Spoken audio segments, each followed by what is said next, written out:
शुभ सकाळ पिलाମାନେ କେମିତି ଅଛ? ଖାଇ ଆସିଛ? ତମେ କଣ ଖାଇଛ? ପିଠା ଖାଇଛ। ଆଚ୍ଛା ତମେ କଣ ଖାଇଛ? ତମେ ତମେ ତମେ ତମେ ଚୁଡ଼ା। ଆଚ୍ଛା ତ ଖାଇଛ। ଆଚ୍ଛା ତମ ଦେହ ଭଲ ଅଛି? ଆଚ୍ଛା ଆମ ଦେହର ସବୁ ଅଙ୍ଗ ପ୍ରତ୍ୟଙ୍ଗ ବିଷୟରେ ଜାଣିଛ? ଦେଖୁଛ କଣ କଣ ଦେଖୁଛ ଆମ ଶରୀରର?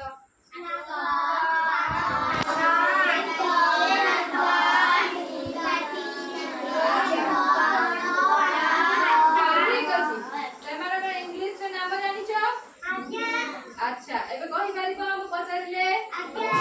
ଠିକ ଅଛି। ଆଖି ମାନେ? ନୋଜ ମାନେ? ବେଲି ମାନେ? ଆଇବ୍ରୋ ମାନେ? ହେୟାର ମାନେ? ଚୁଟି। ଫିଙ୍ଗର ମାନେ? ତମର ଆଙ୍ଗୁଠି ଅଛି? ଗୋଟେ ହାତର କେତେଟା ଆଙ୍ଗୁଠି? ଲେଗ ମାନେ? ବେଲି ମାନେ? ଇୟର ମାନେ? ଲେଗ ମାନେ? ফুট মানে?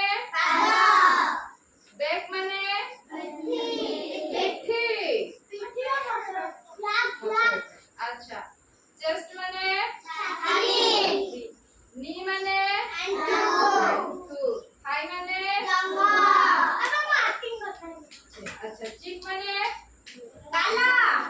গাল। আচ্ছা আচ্ছা কଣ আসল করিও তারপরে নোজ মানে?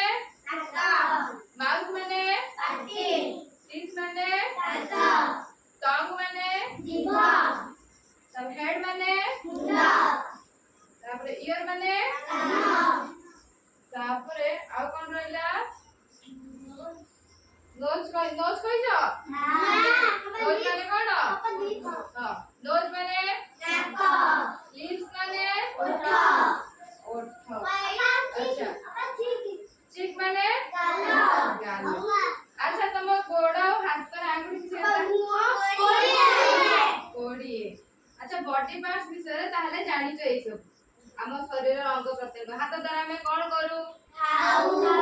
ଗୋଡ଼ ଦ୍ୱାରା ଚାଲୁ। କାନ ଦ୍ୱାରା ଆଖି ଦ୍ୱାରା ନାକ ଦ୍ୱାରା ଆଚ୍ଛା ଏଇ ସବୁ କାମ ଆମେ କରୁ। ତାହେଲେ ଆମ ବଞ୍ଚିବା ପାଇଁ ଆମ ଶରୀରର ଅଙ୍ଗ ପ୍ରତ୍ୟଙ୍ଗ ଆମର ନିହାତି ଜରୁରୀ। ତେଣୁ ଆମେ ସେମାନଙ୍କୁ ସବୁବେଳେ ସଫାସୁତୁରା ବି ରଖିବା ଦରକାର। ତେଣୁ ତମେ ମାନେ ସବୁବେଳେ ସଫାସୁତୁରା ରଖୁଛ? ଠିକ ଅଛି।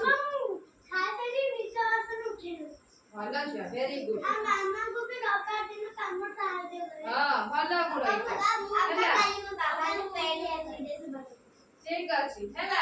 ତେଣୁ ଆମ ଅଙ୍ଗ ପ୍ରତ୍ୟଙ୍ଗ ଆମକୁ ସବୁ ଏଇ ସବୁ କାମରେ ସାହାଯ୍ୟ କରୁଛନ୍ତି।